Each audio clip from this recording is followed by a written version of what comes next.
Hindi kayo naniniwala sa akin? Sige nga, hindi niyo man narinig ang angel kanina? Siya yun!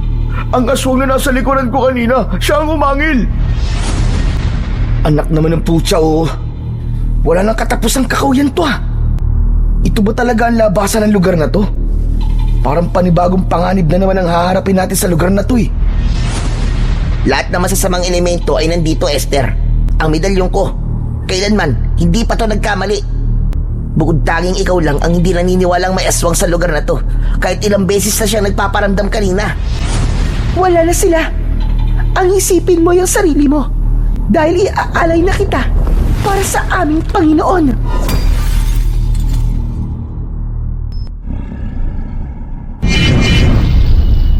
The Voice Addict. Magandang araw po sa inyo, Sir Blair. Ganon din po sa inyong mga tagapakinig at taga-suporta sa inyong YouTube channel. Ako nga po pala si Fredo, 20 taong gulang at taga Lucena. Gusto ko lamang pong ibahagi sa inyo ang aming naging karanasan ng aking mga kaibigan nung kami ay nag-ride at nag-hiking sa isang bundok sa Kapalonga. Nabalitaan po namin na naghihimala raw po ang simbahan doon. Kaya naman naisipan namin na puntahan ang lugar na yon. Pero mas nanaig po ang kagustuhan kong umakyat sa bundok upang humanap ng halamang gamot para sa aking ina na may sakit. Bukod pa roon, ay sadyang mahilig po talaga ako sa mga adventure. Kaya lang, mayroon pong nangyari sa amin na nagdulot sa akin ng isang karanasang hinding-hindi ko ho makakalimutan. Ngunit bago ko po simulan ang aking istorya, nais ko lamang pong ipaalam na ang ilang bahagi ng lugar na aming pinuntahan ay sadya kong binago upang mapanatili ang katahimikan at kaligtasan ng lugar na yon. Ang pagkakatulad ng mga pangyayari ay maaaring hindi po sinasadya at wala po yung kaugnayan sa aking karanasan. Nagsimula po ang lahat sa aming paglalakbay. At ito ang aking kwento. Magandang araw po sa inyo, Sir Blair. Ganon din po sa inyong mga tagapakinig at taga-suporta sa inyong YouTube channel. Ako nga po pala, si Fredo. 20 taong gulang na po ako. Taga Lucena.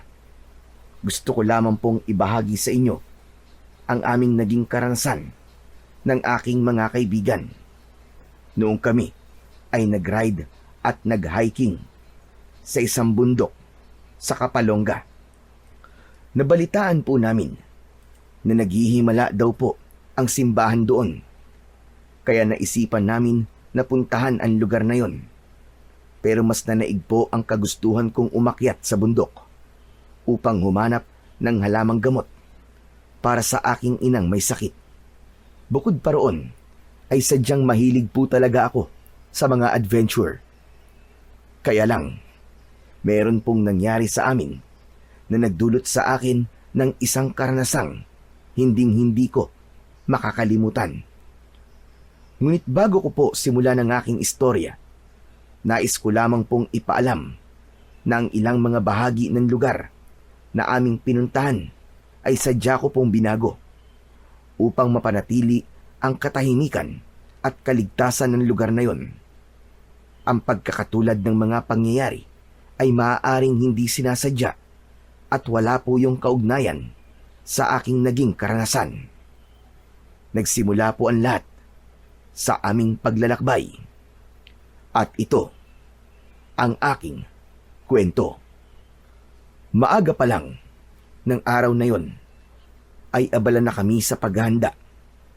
Nagdala kami ng mga damit, bag, lubid at flashlight. Hindi na kami nagdala ng pagkain dahil marami naman kaming madadaanang karinderya sa aming pupuntahan. Ayos naman ang naging biyahe namin sakay ng aming motor. 4 kaming magkakasama At si Esther ang nangunguna sa amin. Dahil ayon sa kanya, ay tagaroon siya. Nagbago ang aming pakiramdam nang sumapit na kami sa malaking kuweba. Tama pa bang dinadaanan natin? Eh di ba? Ito naman na nakalagay sa mapa natin. Pasensya na talaga kayo Hindi ko masyadong kabisado ang lugar. Umaasa lang din ako sa mapa na ibinigay ng matandang na pagtanungan natin. Ano ba? Tama lang nga yung kakahingi mo ng pasensya. Hindi naman tayo maliligaw dahil may mapa tayo eh. Kaya lang naman kayo nagkakaganyan ay dahil nakakatakot ang itsura ng kuweba. Tama si Roland. Wala nang atrasan to at wala nang sisiyan. Kaya mabuti pa, pumasok na tayo sa loob. Pasensya na talaga kayo guys. Ang tungkol lang sa kuweban to ang nalalaman ko eh. Ayos na yun. Sige, tara na. Pumasok na tayo. Pagpasok namin sa loob ng kuweba, ay natuwa na ako sa itsura ng pader nito. Nawala ang kaba na nararamdaman ko.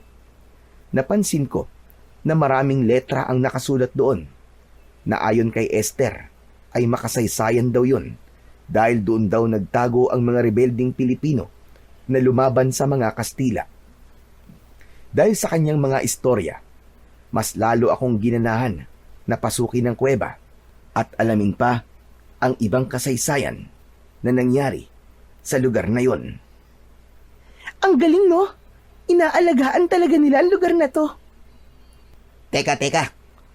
May kasabihan kami sa lugar namin na kapag makasaysayan ng kuweba, kailangan magsindi raw ng kandila sa loob nito para sa mga kaluluwa na nakulong sa kuweba. Sus, tumigil ka nga, Roland. Paano ka naman magsisindi ng kandila kung wala ka naman dala, di ba? Hoy, meron akong dala no? Boy Scout yata ako. Sus, nagyabang na naman si Payatot. Hay nako, inggit ka lang tamatsoy. Dahil palagi kang walang daladalang armas at umaasa ka lang sa hingi. Hoy, tama na nga yung asaran yung dalawa. Baka mamaya kung saan pa mapunta ang usapan nyo eh. Hindi ko na napigilan si Roland nang halongkatin niya ang kanyang bag. Mula sa loob ay inilabas niya ang kandila sa kasinindihan at inilagay yon sa sahig ng kuweba. Ako naman ay inabala ko na lang ang aking sarili sa pagtingin-tingin sa paligid. Pagkatapos na maglagay ng kandila si Roland, ay nakita ko na marami pang mga nakaukit na salita sa pader. Pero dahil gusto na naming makarating sa kabila ng kuweba, nagsimula na ulit kaming maglakad-lakad. Habang nasa kalagitnaan kami ng paglalakad, ay biglang nag-alala si Soren. Teka, wala ba talagang ibang daan? Ang dilim naman dito. Hoy, lalaking hipad. May battery ang flashlight mo, di ba? Bakit hindi mo gamitin? Baka naman itabi mo lang yan. Display kumbaga. Hoy, tigilan mo na nga ako sa puntong Bicol mo Hindi ka na taga rito, matagal na. Kaya wag kang umasta na bilong ka pa rin dito. At para sa kaalaman mo, hindi yun ang tinutukoy ko, kundi ang itsura ng kuweba. Oo, tama na yan, Soren. Bakit ba lahat na lang pinakikialaman mo sa kanila? Manahimik ka na nga lang muna. Baka mamaya pagsimulan na naman yan ang pag-aaway nyo Ay nako, ako na naman ang nakita. Kasi, papansin ka. Ay nako, kahit kailan talaga ang iingay nyo. Tama na nga yung pagtatalo nyo. Kaya tayo natatagalan dahil reklamo kayo ng reklamo. At sa akin lang naman, madilim yung daan Pinahaba niyo pa ang usapan Tsaka, hindi naman yun ang nireklamo ko Hindi lang talaga ako mapalagay sa itsura ng loob ng kuweba. Bakit, natatakot ka ba? Iniisip mo ba na kagaya to sa mga napapanood mo tungkol sa masasamang nilalang? Ay nako, Soren. Habang maaga pa, tigil-tigilan mo na yan. Mas lalo ka lang matatakot Hindi ako nag-iisip ng ganung bagay. At sa akin lang naman, baka pwede lang naman nating ikutan. Wala ba talagang ibang daan? Pero, hindi na tayo pwedeng bumalik May paniniwala kasi ang matatanda na kapag pumasok ka na sa sagradong kuweba, hindi ka na maaaring bumalik. Kasi humihigop raw yun ng masasamang enerhiya na sasama sa'yo hanggang sa pag-uwi. Roland, pwede ba? Alam niyo naman na matatakotin ako Kaya konting hinay-hinay naman sa pagsasalita. Soren, sumama ka rito dahil gusto mo at alam mo na nakakatakot ang lugar na pupuntahan natin. Hindi pwedeng kami ang mag-adjust sa'yo, pambira. Dapat matutunan mo rin kung paano maging matapang. Ganito na lang, Soren. Huwag na lang tayo maghiwalay sa paglalakad, okay? Ayos na ba yon? Sige. Basta walang takutan ha. Si Soren ang matatakutin sa aming magkakaibigan. Si Roland naman ay maraming paniniwala sa buhay tungkol sa mga masasamang elemento. Ngunit mapagpahalaga sa kalikasan. Siya rin ang pinakabata sa aming grupo. Si Esther, tahimik siya. May pagka-misteryosa pero maalalahanin sa barkada. Siya ang nag-iisang babae sa aming magkakaibigan. Nagkasundo na kaming pasukin ng kuweba habang dala ko ang mapa na nanggaling kay Esther.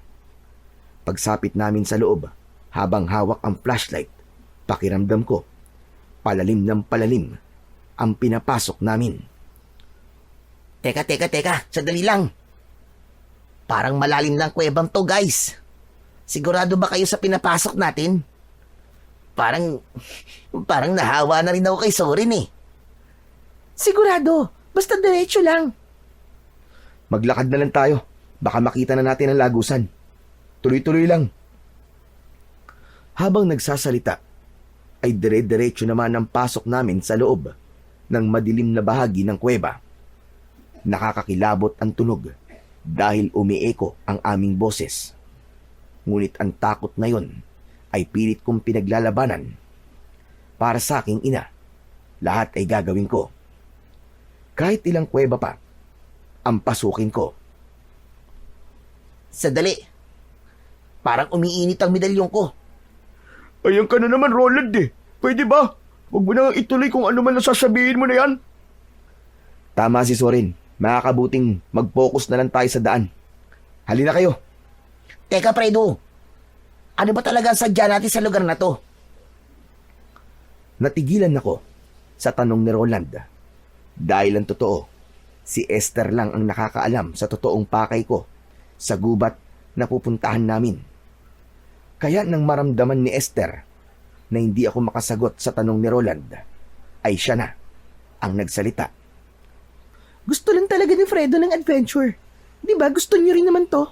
Kaya kayo nandito? Oo nga, pero sa klase ng lugar na to, para bang merong hindi magandang mangyayari sa atin eh. Natatakot ako eh. Tsaka, yun lang ba talaga ang ipinunta natin dito? Oo naman, no. Ano pa ba sa palagay mo ang ibang dahilan? Ay naku, tama na nga yan. Umalis na lang tayo rito. Nagtanong lang naman ako eh. Wala namang masama sa tanong ko ah. Total, may tiwala naman ako sa inyo eh. Siguro naman, walang mangyayaring masama sa atin sa lugar na pupuntahan natin, di ba? Bigla akong nakonsensya sa sinabing yun ni Roland. Hindi ko tuloy maiwasan ang hindi mag-alala. Pagsapit namin sa gitnang bahagi ng kuweba, biglang sabay-sabay na nawala ang liwanag sa ilaw ng aming flashlight. Dahil doon ay nagsimula na kaming matakot. Roland? Esther? Fredo? Asa na kayo? Huwag ka mag-alala, Soren. Nandito lang kami sa tabi mo. Huwag kayong matakot, guys. Sipatin na lang natin ang konting liwanag na makikita natin. Sige, sabay-sabay tayong hahakbang. Dahan-dahan lang. Pero masyadong madilim eh. Wala akong makita eh. Kahit na anong gawin namin pagbukas ng ilaw, ay hindi na gumana ang mga yon. Ang mahalaga na lamang ay mahigpit kong hawak ang mapa. Ako ang nauna sa paglalakad, habang kinakapa ng aking paa ang mabatong saig ng kuweba, habang ang aking mga braso naman ay nakataas. Panay ang wasiwas ng aking mga kamay sa paligid. Fredo, sigurado ka pa ba sa dinadaanan natin? Oo. Hindi ba't ito rin naman ang sinabi sa atin na napagtanungan natin kanina? Tsaka kalma lang. Makakalabas din tayo rito. Diyos ko naman. Huwag na nga kayo magsalita. Kanina pa tumatayo mga balahibo ko sa katawan eh. Awat na, pwede ba? Tahimik na lang. Ako ha, nahihiwagaan na ako sa pagiging matatakotin mo, Zoren. Ano ka ba? Bakla? Bakla ka dyan. Dalawa nga ang nobya ko eh. Sus, baka palusot mo lang yun, no?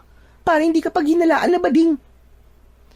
Habang nag-aasaran, sina Zoren at Esther ay bigla kaming nakarinig ng malakas na pag-angil sa hulihan ng aming daan. At sa pagkakataong yon, biglang sumindiri ng ilaw ng aming flashlight. Nagulat din kami sa biglang pagsigaw ni Zoren. Aswang! May aswang sa likuran ko! Parang kidlat na tumakbo ng mabilis si Zoren. Iniwanan kami at dahil sa nakakatakot na sigaw na yon ng aming kaibigan, natakot na rin kami at sumigaw ng malakas habang tumatakbo pasunod sa kanya. Pagdating namin sa labas ay hindi pa rin tumitigil si Zoren sa kanyang pagsisigaw. Aswang! May aswang sa loob! Zoren, tama na! Walang aswang, ano ka ba? Kitang-kita ko, may aswang sa lugar na yon. Nakita ng dalawang mga mata ko. May babae doon. Natanggal ang kanyang mga mata. Maniwala kayo, nakita ko talaga. Zoren, huminahon ka nga muna. Walang aswang, ano ka ba? Walang aswang sa lugar na to. Makinig kayo. Totoo nakita ko. Isa siyang kampo ng kadiliman. Dahil bukod sa kanyang naaagnas na muka, may dalawa rin siyang sungay na kasing haba ng sungay ng kalabaw. Zoren, pwede ba? Tama na. Tinatakot mo lang ang sarili mo eh. Esther, Fredo, maniwala kayo sa akin oh. Meron talaga akong nakita. Hindi ako maaaring magkamali. Nasa likod ko siya kanina.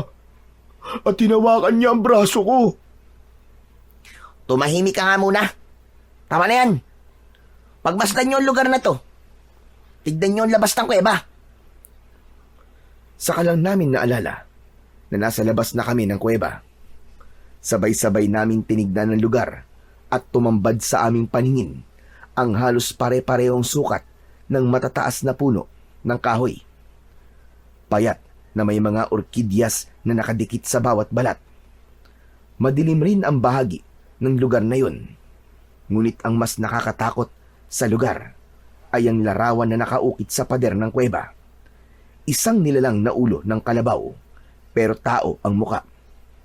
Nagkatinginan kami ni Esther dahil tugmayon sa itsura na sinasabi sa amin ni Zoren. Si Esther ang bumasag ng aming katahimikan. Ah, alam ko na. Kaya ka nagsasabing may aswang, baka nakita mo lang ang mga larawan na yan. Panakot lang yan sa daga, no? Para hindi nila sirain ang alay ng mga tao na pumupunta sa kuweban to. Tsaka, hindi yan totoong aswang. Iginuhit lang yan talaga sa pader. Hindi kayo naniniwala sa akin? Sige nga, hindi niyo man narinig ang angel kanina? Siya yun. Ang aswang na nasa likuran ko kanina, siya ang umangil. Parang gusto ko na rin maniwala kay Zoren. Pero wala naman talaga akong nakita na nilalang sa likod niya kanina. Kaya hindi ko na napigilan ang hindi magtanong kay Esther. Bilang pagpapanatag ng loob naming lahat. Teka, ano bang klaseng lugar to, Esther? Bakit dito tayo napunta? Eh di ba ang sabi ng matanda? Ilog ang kabila ng kuweba.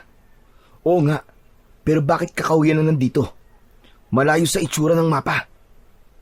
Sinasabi ko sa inyo, may mali talaga sa lugar na to. Pwede ba tumahimik ka muna, Zoren? Pati ako naguguluhan na rin sa'yo eh. Paano kung tatahimik, Fredo? Sige nga. Ikaw ang nagdala sa amin dito, di ba? Kayong dalawa ni Esther na nagplano nito. Tama na nga, Zoren. Huwag muna tayo mag-isip ng kung ano-ano sa lugar na to. Aaminin ko na hindi ko rin alam kung bakit nagkaganito ang lugar na to. Kung ganun, posibleng nagkamali tayo ng lugar na napuntahan. Paano naman ang mapa na to, di ba? Dito lang tayo nagkamali sa lagusan ng kuweba eh. Pero ang lahat ng dinaanan natin bago makarating dito ay tama sa lokasyon nakalagay sa mapa. Baka naman nagkamali tayo ng daan, tol. Isa pa, nabura na ang ibang mga detalye sa mapa, di ba? Kaya hindi pa rin tayo nakasigurado kung tama itong binabagtas natin. Nang mga sandaling yon, ay bumundol na ang kaba sa aking dibdib. Lalo pa at wala kaming ibang nakitang daan. Panay puno ang nakaharang sa aming harapan. Kung ganun bumalik na lang kaya tayo. Hindi nga pwede yung ganun. Anong hindi pwede? Natatakot na ako sa lugar na to Tsaka guys, ano ba? Hindi ba't sinabi ko sa inyo kanina? Meron talaga akong nakitang babae. Sinundan niya pa nga ako Bakit ba ayaw niyo maniwala sa akin? Dahil hindi ka panipaniwala. Matatakutin ka Baka ilusyon mo lang ang nakita mo kanina. Namamalikmata ka lang, Soren. Kaya sana tigilan mo na yan. Huwag ka nang dumagdag, please. Ako pa ngayon na huwag dumagdag. Hindi ba't ikaw naman ang dahilan kung bakit tayo nandito sa sitwasyon na to? Pero walang nagpilit sa'yo na sumama sa amin. Pwede ba? Hindi to tamang oras para pag-usapan yan. Huwag na kayo magtalo. Ang kailangan natin ngayon ay makaalis sa lugar na to. Okay na. Ganito na lang. Maglakad pa tayo sa unahan ng lagusang to. Hindi na rin tayo babalik. Kailangan na nating ituloy ito. Tara na. Biglang natahimik ang pangkat namin nang magsimula na kaming maglakad at dumaan sa kakahuyang yun. Halos wala kaming makitang daan, maliban sa mga puno na perpekto ang pagkakatanim. Para bang hindi pa yun napapasok ng mga tao. Ngunit pagsapit namin sa gitna ng kakahuyan, ay napansin namin na merong mga nakasingit na tuyong sanga sa balat ng bawat punong madadaanan namin. Hinawakan ko yun, pero lumapit sa akin si Esther. Ano to? Anong ibig sabihin ng mga sanga ng kahoy? Meron pa dito, Fredo! Siguro mga markers yan ng mga taong unang umakyat sa bundok na to. Kung sa bagay, ginagawa ko rin yun kapag hindi ako sigurado sa lugar. Palatandaan yan para hindi ka maligaw. Ang ibig sabihin, tama ang sinusundan nating daan sa mapa. Baka masyado lang talaga tayo nagpapa-apekto sa mga sinasabi ni Soren Kaya tayo nag-iisip ng kakaiba Saglit kaming tumigil sa paglalakad at inilinga namin ang aming paningin sa paligid. Sinubukan ko na baka meron akong makitang halamang gamot na makapagpapagaling sa sakit ni nanay. Ang sabi ng matanda na napagtanungan kasi namin, ang kakaibang turmeric o luyang dilaw ay may mabisang gamot sa kanser. Ngunit ang turmeric na hinahanap namin ay kadalasan na tumutubo sa gitna ng kagubatan. Tuloy lang tayo, guys. Nandito na rin naman tayo Wala nang atrasan to. Hindi ba't ganito naman talaga ang adventure? Naunang naglakad si Esther. Kasunod, ang dalawa na panay ang hampas ng kahoy sa mga halaman na nadadaanan namin. Samantalang ako naman ay pinagmasdang mabuti ang bawat palatandaan na nakikita ko sa katawan ng bawat puno. Saka ako sumunod sa kanila habang panay ang linga sa paligid. Teka, sandali lang. Kung marker ng mga hiker ang mga nasa sanga na yan, bakit halos lahat ng puno ay merong marker? Oo nga, no? Mukhang hindi marker ang mga yan, Esther. Lumapit si Esther sa mga puno at nag-aalalang napatingin sa aming tatlo. Pasensya na kayo. Hindi rin ako sigurado sa nakikita natin Ano? Ang ibig mo sabihin hindi ka na sigurado sa daan natin? Oo pasensya na. Lintik na! Yan ang nga ba ang sinasabi ko Bakit hindi mo naman kagad sinabi? Teka. Hindi ba't nanggaling na tayo rito kanina? Kaya nakita na naman natin ang mga palatandaan na yan. Saka lamang namin napansin na tama nga ang sinabi ni Roland. Kaya bumalot na ang takot sa aming dibdib. Esther, paano mo ipapaliwanag to? Hindi na tayo sigurado sa lugar na to. Hindi na nga natin makita ang daan pabalik sa kuweba Diyos ko naman, paulit-ulit kayo. Di ba ang sabi ko? Hindi na ako sigurado sa daan na to. Ang kulit nyo naman Natatakot na rin ako, guys. Tsaka, wag na kayo magalit sa akin. Kasama niyo naman ako maliligaw, di ba? Hindi ko alam kung magagalit ba ako o maiinis sa katwiran na yon ni Esther. Pero kahit na anong sabihin namin at gawin, ako pa rin ang may kasalanan dahil ako ang totoong dahilan kung bakit kami nalagay sa sitwasyon na yon. Sandali, sandali! Anak ng putya, yung medalyon ko nawawala. Tulungan niyo ako, guys. Hanapin natin yung medalyon ko. Pabayaan mo na medalyon mo, Roland. Umalis na tayo rito. Mas mahalaga pa ba yun sa buhay natin? Oo, dahil importante yun sa akin. Hindi pwedeng mawala yun. Dahil yun na lamang ang alaala sa akin ni Lola. Fredo, samahan muna natin si Roland. Hanapin natin ang medalyon niya. Kung sa bagay, baka nahulog lamang yun sa kung saan. Kung marami tayong maghahanap sa medalyon, mabilis natin yung makikita. Kailangan mahanap natin yun. Dahil malaki ang may tutulong nun sa paglalakbay natin. Lalo na ngayon na nasa kakaibang lugar tayo. Agad kaming bumalik sa lugar na dinaanan namin kanina. Habang nakatungo kami sa lupa, maya-maya pa ay nakita rin ni Roland ang kanyang medalyon. Eto na guys, nakita ko na. Salamat naman. At hindi tuluyang nawala. Lumapit kami sa kanya at nakita namin na naputol ang tali nun. Kaya lang, bigla kaming natigilang lahat nang marinig namin ang huni ng mga langaw sa hindi kalayuan ng aming kinatatayuan. Sinundan namin ng tingin ang pinagkakaguluhan ng mga langaw. Ganun na lamang ang sigaw naming magkakaibigan nang makita namin ang isang naaagnas na bangkay ng tao. Halos wala nang natirang laman na bumabalot sa bungo nito. Nakanganga ang bibig nito. Wasak ang tiyan at may lumalabas na mga uod. Diyos ko! May patay! May patay! Takbo na! Sandali, sandali! Hintayin niyo ako! Hoy! Dahil sa nakita namin, wala na kaming pakialam kahit saan pa kami makarating. Halos banggain naming lahat ang mga halaman na nakaharang sa daraanan namin. Hanggang sa makarating kami sa gilid ng kalsada. Makipot at mabato ang daan na yon. Kahit papano ay nakahinga kami ng maluwag. Kalsada na to, guys. May kalsada na rito. Ibig sabihin, may labasan na to. Makakauwi na tayo. Anong lugar kaya to? Teka, parang wala namang mga bahay na nakatayo rito ah. Sandali, tignan niyo guys. May nakasulat sa kahoy. Ayun oh. Binasan ni Roland ang nakasulat sa signboard na gawa sa tabla, habang kaming lahat ay doon na rin nakatingin. Sitio Maligaya. Pambihirang pangalan naman yan, oo. Anong maligaya ba ang pinagsasasabi ng signboard na yan? Eh, nakakatakot nga ang lugar na to eh. Hindi ko rin alam ang lugar na to. Teka, ayun oh. May bahay sa bandaron. Halina kayo, magtanong tayo doon. Teka. Karinderya yan ah. Ang lupit naman ng lugar na to. Karinderya?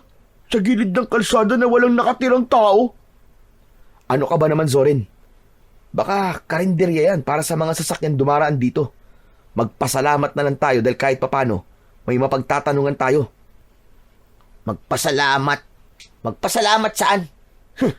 Na nakakita tayo ng naagdas na bangkay? Anak ng tutya ko. Baka nga sila pa ang pumatay sa taong yun eh. Huwag na lang tayong tumuloy dyan, Fredo. Huwag na tayong lumapit sa kanila. O sige, pero pupunta pa rin tayo. Pero saka na tayo magtatanong. Ginutom kasi ako eh. Wala nang nagawa ang mga kasama ko dahil nakaramdam na rin pala sila ng gutom. Pansamantala ay nawala ang takot namin habang nilalapitan namin ang karinderya. Nasa liblib na lugar ito at merong mga puno sa paligid. Maayos naman ang itsura. Mukhang malinis naman. Kaya lang, napaisip kami kung kakain ba kami roon dahil naalala namin ang nakita naming katawan ng tao. Mukhang okay naman ang pagkain ah. Saka, gutom na talaga ako eh. Talo-talo na to. Ano sa palagay nyo? Ako rin. Bigla akong nagutom nang maamoy ko ang singaw ng pagkain. Kayo na lang sigurong kumain, guys. Inaayos ko pa tong medalyon ko eh. Dahil naputol yung tali. Kakain na rin ako. Mukhang masarap eh. Huwag na muna tayo mag-isip ng kung ano-ano ha. Ang mahalaga, malagyan ng tiyan natin ng pagkain para makapag-isip tayo ng maayos. Pagdating namin sa tapat ng karinderya, naupo kami sa harap ng lamesa. Pagkatapos ay pinagmasdan ko ang mga pagkain. Hindi ko naman maipaliwanag ang aking nararamdaman. Para bang may kakaiba sa lugar na yon. Pero dahil kumakalam na talaga ang aking sikmura, ay naghintay kami sa paglabas ng bantay roon. Maya-maya pa ay lumabas ang mag-asawa. Nakangiti sila at mukha namang mabait. Tinanong kami kung ano ang ulam na bibilihin namin. Pero si Zoren ay hindi naiwasang hindi mag-alala sa mga pagkain. Fredo, wag na nga lang kaya tayong kumain. Parang kakaibang lugar na to eh. Mukha namang masarap ang niluto nila pero hindi naman natin alam kung anong klaseng karne ang nakahain. Pero si Esther ay nagtuturo na sa mga ulam na naroon. Nagbigay rin ng pagkain ang mag-asawa at inilapag ang plato nito sa ibabaw ng lamesa. Sabay subo sa pagkain. Napalunok kami ng laway dahil mukhang sarap na sarap si Esther sa kanyang kinakain. Gusto naming tanungin si Esther kung gaano kasarap ang pagkain. Kaya lang, nasa tabi namin ang mag-asawa at seryosong nakatingin sa amin. Ibinaling ko na lang ang aking paningin sa ibang direksyon. Oh guys, ano pang hinihintay nyo? Kumain na kayo. Napakasarap ng bopis at dinuguan. Grabe! Nang sabihin yun sa amin ni Esther, mas lalo kong nakaramdam ng gutom. Habang nakatingin kami sa pagkain ng dalaga, dahil sa sobrang sarap ng lasa, kinamay ni Esther ang pagkain. Inalok kami nito, ngunit sunod-sunod ang aming pag-iling. Kalalaki niyong tao nga arte nyo. Akala ko ba'y nagugutom kayo? Oh, bakit nakaupo lang kayo riyan? Sayang ho, hindi nyo matitikman ng pagkain to kung gaano kasarap. Muli akong tumingin sa mukha ng mag-asawa. Sa pagkakataong yun, hindi na sila nakangiti. Matatalim ang kanilang tingin na para bang sinusuri kami. Lalo na nang gumawi ang kanilang paningin sa kinauupuan ni Roland. Naabala pa rin sa pag-aayos ng nasira niyang medalyon. At dahil doon, hindi ko na napigilan ang hindi magtanong tungkol sa pagkain. Masarap naman po sana ang pagkain ng karne. Kaya lang wala po bang gulay? Panay karne po kasi ang nakalabas eh. Hindi sumagot ang mag-asawa. Nanatili lamang silang nakatayo na para bang may iniisip. Muli kong tinignan si Esther at halos maubos na niya ang pagkain. At kahit gutom ako ng mga oras na yon, ay napilitan na rin akong tumayo at hindi na kumain. Ang daya nyo naman. Ako lang ang kumain. Bahala nga kayo. Sige kayo, malayo pa lalakbayin natin. Baka magutom kayo sa daan. Alalahanin nyo na kailangan natin hanapin ang motor nyo para may magamit tayo sa pag-uwi. Magbayad ka na lang, Esther. Aalis na tayo rito. Hindi na maganda ang pakiramdam ko sa lugar na to eh. Ale, may iba po bang daan sa lugar na to? Tsaka, anong lugar po ba tong tinutumbok ng kalsada na to? Nagkibit balikat ang mag-asawa sa tanong na yon ni Zoren. Hindi pa rin sila nagsasalita ni hindi tumingin sa amin ng diretsyo. Maliban kanina, wala na akong narinig na ibang salita mula sa bibig nila. Pero nahuhuli ko sila na nagkakatinginan sa kamuling titingin sa babaeng kasama namin. Bigla tuloy akong nag-alala at sinuri si Esther. Naisip ko na baka merong bagay na inilagay ang mag-asawa sa pagkain ng kaibigan ko. Maya-maya pa ay ako na ang nagtanong sa mga ito. Saan po ba kami maaaring dumaan? Palabas po sa lugar na to.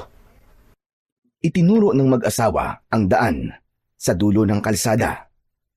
Kaya nang matapos sa pagbayad si Esther, ay agad na kaming umalis sa lugar na yon. Binaybay namin ang kalsada, ngunit pagkalipas ng kalahating oras na paglalakad, ay napansin namin na putol na ang kalsadang yon. Muling bumungad sa amin ang kakawyan. At sa pagkakataong yon, pakiramdam ko, niloko kami ng mag-asawa sa karinderya. Anak naman ng putya, oh! Wala nang katapusang kakawyan to, ah! Ito ba talaga ang labasan ng lugar na to? Parang panibagong panganib na naman ang haharapin natin sa lugar na to, eh. Baka naman, dyan talaga ang daan. Malay mo naman na nagsasabi ng totoo mag-asawa na yun. Mukhang ayos naman silang kausap eh. Wala namang masama kung tutuloy tayo, di ba? Tara na. Kailangan natin tawirin ang kakawiyang yan.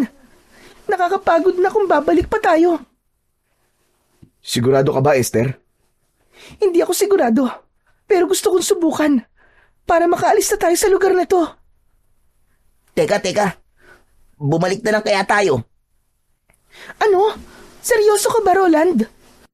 Hindi na. Kailangan natin sumugal sa daan na to. Mas mahihirapan tayo kapag inabutan tayo ng pagdilim sa daan.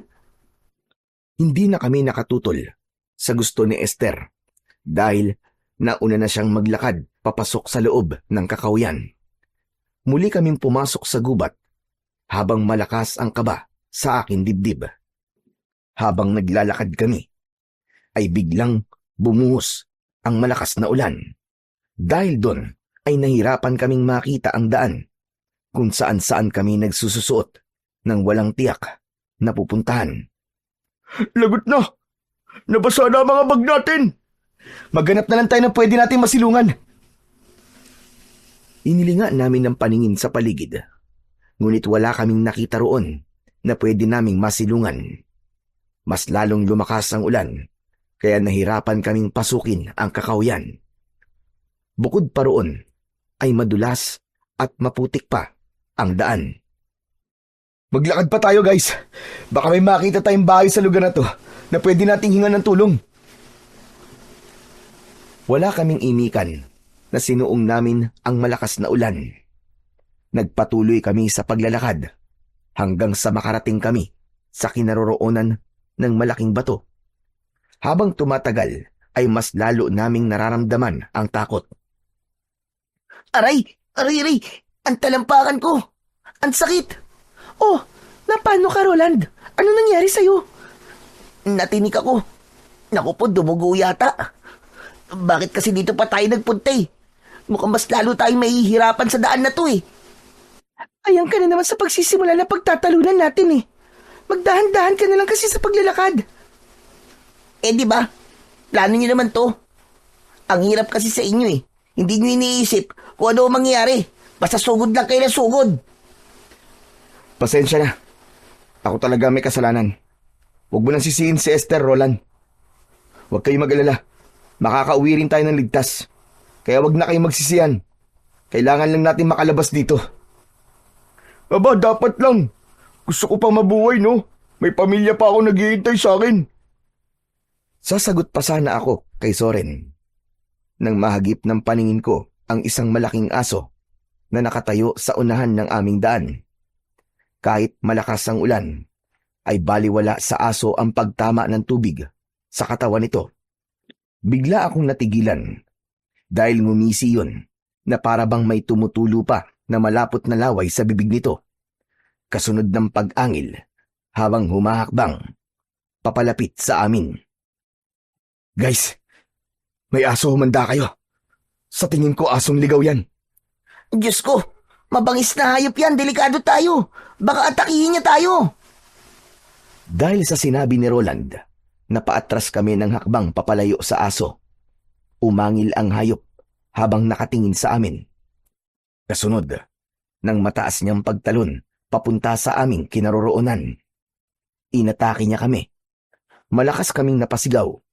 Wala kaming inaksayang oras. Tumakbo kami ng mabilis at hindi pinansin ang malakas na ulan.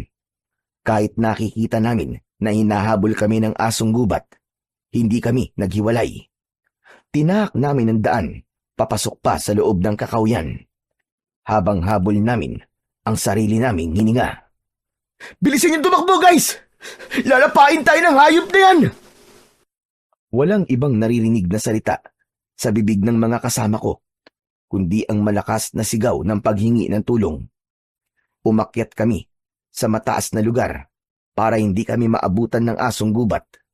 Wala na kaming pakialam kung saan kami makarating. Ang mahalaga ng mga sandaling yon ay makatakas kami mula sa aso na humahabol sa amin. Maya-maya pa ay nakarinig kami ng lagabog ng katawan na bumagsak. Nakita namin na nadapa na pala si Esther at naiwan namin siya. 5 dipa ang layo namin sa kanya, habang ang asong gubat ay nasa paanan ng dalaga.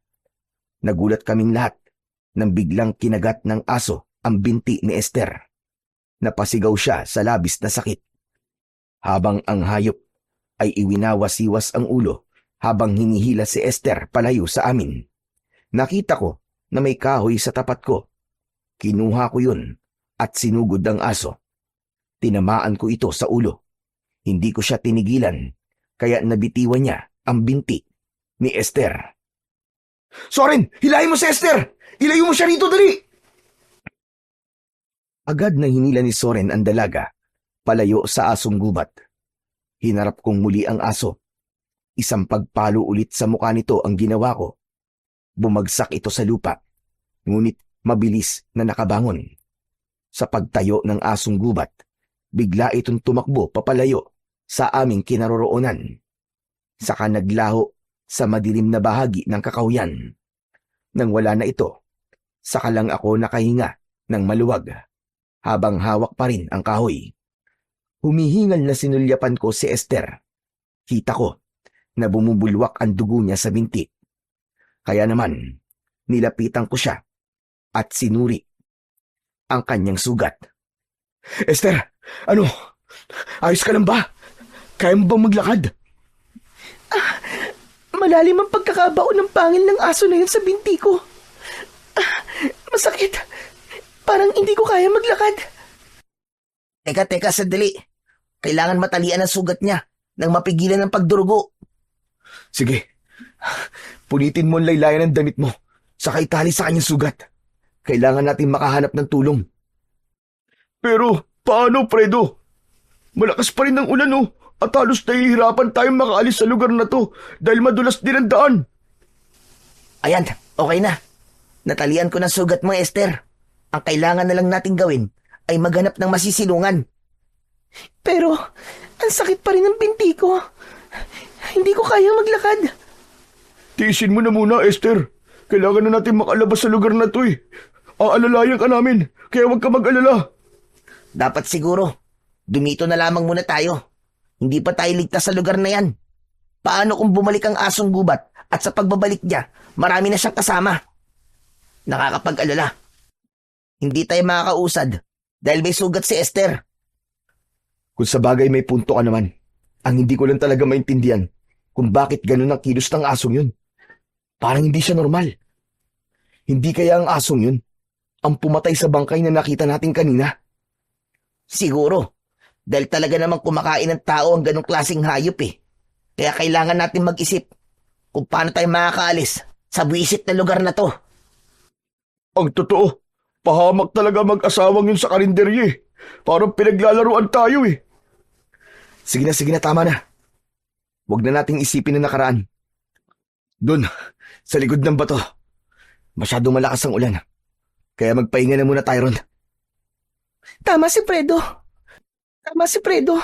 Magpahinga na muna tayo. Masyado talaga masakit ang sugat ko sa binti.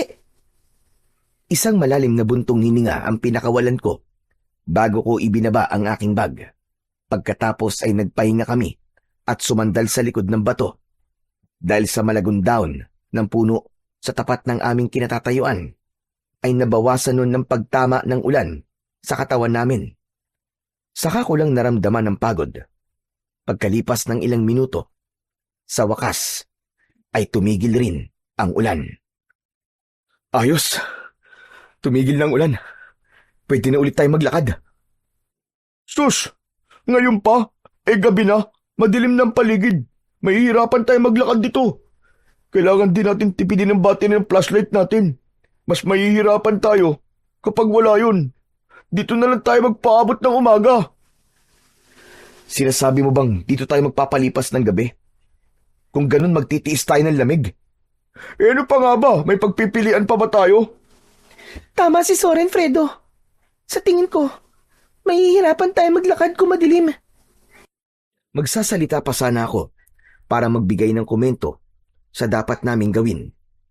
Nang tamaan ng ilaw ng flashlight ko ang tila tao na nakatayo sa likod ng puno.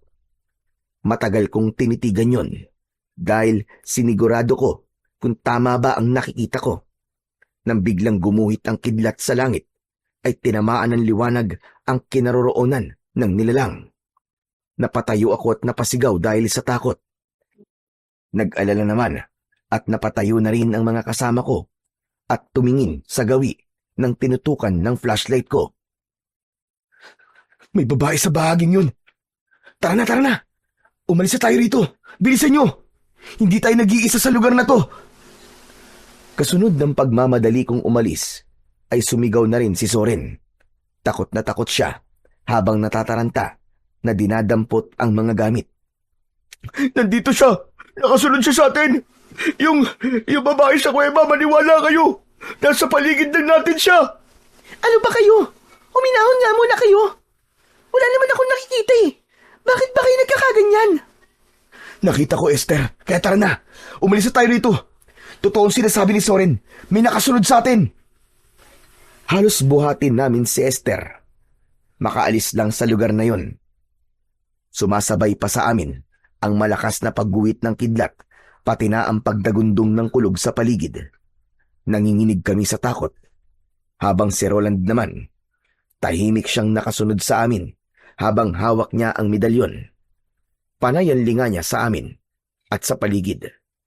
Umaasa kami sa liwanag ng aming flashlight. Nang mga oras na yon, ay nagsisimula na akong magsisi. Lalo na nang makita ang paghihirap ng aking mga kaibigan. Ipinagdasal ko sa Panginoong Diyos na sana ay hindi niya kami pabayaan habang tinatahak namin ang daan at nakaalalay kami kay Esther.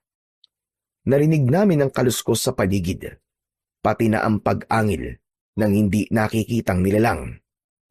Halos mabingi kami sa tibok ng aming puso. Maya-maya pa, nagsalita si Roland. Baka sa mukha niya ang takot. Umiinit ang suot kong medalyon. May mga nilalang na nakasunod sa atin. Hindi lang siya nag-iisa. Kailangan natin bilisan, guys. Maghanap tayo ng kahoy na maaari nating gamitin laban sa kanila. Bilisan na natin ang paglalakad, Esther. Tiisin mo muna ang sakit. Hindi tayo maaaring manatili rito. Dahil sa pagmamadali namin at pagtago sa mga kakahuyan, nawala pansamantala ang pag-iinit ng medalyon ni Roland. Indikasyon yun na hindi na kami hinahabol ng nilalang. Kaya nang humantong kami sa isang bahagi ng gubat na merong malawak na damuhan, naisip namin na magpahinga. Ngunit kapansin-pansin na mas marami ang marker na nakadikit sa katawan ng mga puno. Saglit kaming natigilan nang makita ang mataas na puno ng balete. Nakakakilabot ang itsura nito dahil sa mga ugat nito na parabang naging tirahan ng mababangis na hayop. Pero dahil sa kalagayan namin, wala na kaming ibang pagpipilian, kundi ang umasa sa lugar na yon. Mas mapapadali kasi ang pagkilos namin dahil malinis doon. Bukod pa roon, kapag umulan ay hindi kami basta mababasa. Ibinaba namin ang aming bag, saka nagpalinga-linga sa paligid. Okay na, guys. Ligtas tayo sa lugar na to. Siguro naman, wala na nakasunod sa atin dito. Esther, gusto kong magtapat ka sa amin ng totoo. Ano ba talaga klaseng lugar to, Bakit maraming mga aswang ang nagkalat sa paligid? Walang aswang o masamang elemento sa lugar na to. Nagtataka nga ako sa inyo eh. Kung bakit kayo lang nakakakita sa sinasabi niyong aswang o kaya naman ay nilalang. Oo, aaminin ko. Wala talaga akong alam sa lugar na to. Pero wala rin namang napapabalitang may aswang sa lugar na to. Pero paano may papaliwanag ang aswang kanina, ha? At yung aso na umatake sa'yo? Wala nga akong nakitang aswang kanina. Bakit ba ang kulit nyo? At yung tungkol naman sa asong gubat na yun, normal lang yun na may ganong klaseng hayop sa gubat. Huwag nyo nga bigyan ng dahilan ng mga nangyayari. Lahat ng masasamang elemento ay nandito, Esther. Ang medalyon ko. Kailanman, hindi pa to nagkamali. Bukod tanging ikaw lang ang hindi naniniwalang may aswang sa lugar na to. Kahit ilang beses na siya nagpaparamdam kanina. Nasaan nga? Nasaan nga ang sinasabi niyong aswang? Wala naman, di ba? Kung may aswang, di sana umatake na siya kanina. Kaya lang naman ako nanahimik sa mga pinagsasabi niyo dahil masakit na masakit ang binti ko. Kung ayaw mo sa amin maniwala, ikaw ang bahala. Roland, sa lugar ba na to, nararamdaman mo pa rin ang presensya ng aswang? Hindi na. Wala nang pag-iinit sa aking medalyon. Ngunit ang nakita natin na babae kanina, hindi ko alam kung anong uri siya ng elemento. Kaya hindi rin ako sigurado kung aswang ba siya o engkanto. Kung wala na, dito na tayo magpahinga. Napapagod na rin ako. Tsaka kung pwede, huwag na natin pag-usapan yon. Inilabas ko sa aking bag ang 2 tent. Pagkatapos namin na maikabit ang tent, ay nagpahinga na kami sa loob habang nakikiramdam sa paligid. Kinabukasan ay nagising kami sa isang malakas na sigaw ni Roland. Fredo! Fredo, bilisan nyo! Dali! Tingnan nyo! Halos magkakasabay kami na lumabas ng tent at tumambad sa aming paningin ang mga pugot na ulo ng mga tao na nakita naming nakatusok sa matutulis na kawayan. Hinilabutan kami ng gusto at bumundol ang kaba sa aming mga dibdib. Diyos ko! Ano to? Anak ng putya! Anong klaseng lugar to? Fredo, ayoko sanang takutin kayo pero sa tingin ko, isa itong sementeryo at ganyan silang maglibing na mga taong namatay rito. Kung mga ulo lang yan, saan nila dinadala ang katawan nila? Diyos ko! Nag-aalala na ako. Hindi ba't dapat alam mo to, Esther? Bakit wala kang sinabi sa amin tungkol dito, ha? Dahil hindi ko nga alam na may ganyan dito. Hindi niyo pa nga nasisigurado kung sementeryo nga to o hindi. Naniniwala kayo agad kay Roland Hindi ako maaaring magkamali, Esther. Dati nang may naikwento sa akin ng lola ko. Tungkol sa kakaibang mga tao na naninirahan sa kagubatan. Hindi ko lang siya pinansin noon dahil katulad niyo, hindi rin ako sa kanya naniniwala dati. Kung sementeryo nga to, sino ang mga yan? Katulad din kaya natin sila na umakyat sa gubat na to? Teka. Hindi kaya mga nakita natin kagabi na inakala nating aswang ay katulad lang din ng mga pugot na ulo na yan na basta na lang itinusok? Mahirap mag-isip at maginala sa bawat nakikita natin. Pero hanggat hindi tayo sigurado, hindi tayo maaaring maniwala na may aswang sa lugar na to. Baka naman, kagagawan lang yan ng mga tao sa isang tribo na merong ibang paniniwala. Anak naman ng putya, oo. Hindi yan basta biro lang o gawain ng mga tribo. Kahit papaano, may pagpapahalaga sila sa mga namatay. Maliban na lang kung pinatay talaga sila dahil nagkaroon sila ng kasalanan at pinarusahan lamang sila ng kamatayan. Diyan pwede pa. Baka paniwalaan ko pa. Puro kayo hinala. Hindi hinala, Esther. Sapagkat ang lugar na to, nasisigurado kong kakaiba sa lahat ng ating mga napuntahan. Sana nga nagkamali lang ako. Pero kahit na kailan, walang matinong tao ang gagawa ng ganyan. Tama si Roland, Esther. Parang nagsasagawa ang mga nilalang na nakatira rito ng isang ritual. Hanggat hindi tayo sigurado, kailangan pa rin nating mag-ingat. Teka, mag-uusap na lang ba tayo rito o aalis? Tara na, umalis na tayo sa lugar na to. Fredo, umuwi na lang kasi tayo. Paano nga tayo uuwi, Soren? Anak ng putya naman Hindi na nga natin mahanap ang daan palabas ng kakauyan Ang mabuti pa, mag-impake na tayo ng mga gamit natin at simulan na rin natin maglakad. Sinimulan namin ang pagliligpit sa aming mga gamit. Pagkatapos ay umalis na kami sa lugar na yon. Naunang naglakad si Roland. Ilang minuto ang lumipas ay tumambad sa aming paningin ng isang ilog. Saglit kaming tumigil doon at uminom ng tubig. Nakakailang salok pa lang ako ng tubig ay bigla akong natigilan nang makita ang isang nilalang. Hindi ko maaninag kung babae ba siya o lalaki dahil may balabal siya na itim. Guys, may tao sa unahan ng ilog. Kanina pa siyang nakatingin sa atin. Lapitan natin siya. Magtanong tayo. Ha? Teka, nasan ba? Wala naman ako nakikita. Lahat kami ay napatingin sa unahan ng ilog. Ngunit wala na ang nilalang na nakita ko roon. Pero nang muling mabaling ang aking atensyon sa tubig, biglang nagkulay pula ang tubig. Napatayo ako dahil sa gulat. Maging ang mga kaibigan ko ay namutla rin dahil sa takot. Napatingin kami sa unahan ng ilog at wala namang kaming nakitang patay roon. Kinilabutan kami at nandiri dahil nakainom pa naman kami ng tubig sa may ilog na yon. Diyos ko! Sariwan dugo to ah! Pabihira, ano ba nangyayari sa atin? Dugo! Dugo nga, Fredo! Tara na, umalis na tayo rito! Parang hinahabol tayo ng kabalasan! Baka may patay doon sa bandang unahan! Hindi na talaga maganda ang kutob ko sa lugar na to. Kaya wag na tayong titigil sa paglalakad. Dire-diretso na. Lumayo na tayo sa ilog. Sa palagi ko, pinaglalaruan lang tayo ng gubat. Esther, pwede ba? Hindi tayo pinaglalaruan. Totoo na to. Nasa panganib tayo. Ngayon kung di ka pa rin naniniwala, bahala ka na sa buhay mo. Nakaawang ang bibig ni Esther nang sabihin ko yun.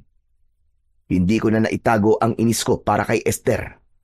Dahil kung hindi naman niya kami dinala sa lugar na yon, ay hindi kami mapapahamak. Bakit parang pakiramdam ko ay nagagalit ka na? At sino ba matutuwa? Huwag mo sanang kalimutan kung sino talaga ang nagpresenta ng lugar na to sa akin. Sinisisi mo ba ako? Dahil nakarating tayo rito? Huwag mo rin sanang kalimutan na may kasalanan ka rin dito, Fredo. Kaya wag lang akong sisisihin mo. Pwede ba? Wag na kayo magsisiyan.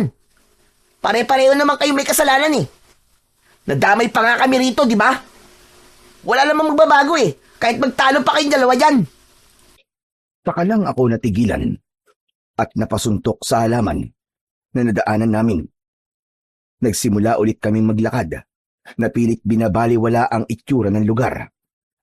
Pagkalipas ng ilang sandali, ay humantong na naman kami sa ilog. Ngunit sa pagkakataong yun, ay natigilan na ako. Hindi na ako sigurado sa lugar na pinupuntahan namin dahil ibinalik lang kami kung saan kami nanggaling kanina. Lintik na! Dito rin tayo nanggaling kanina! Oo nga. Diyos ko, paano na to? Dito na ba tayo mamamatay? Huwag ka magsalita ng ganyan, Soren. Patawarin niyo ako. Fredo, bakit? Hindi ko dapat kayo sinama rito. Hindi ko dapat isinugal ang mga buhay niyo.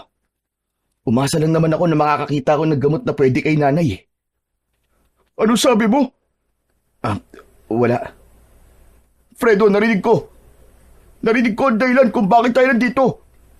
Fredo, anong ibig sabihin nito? Naglihim ka sa amin?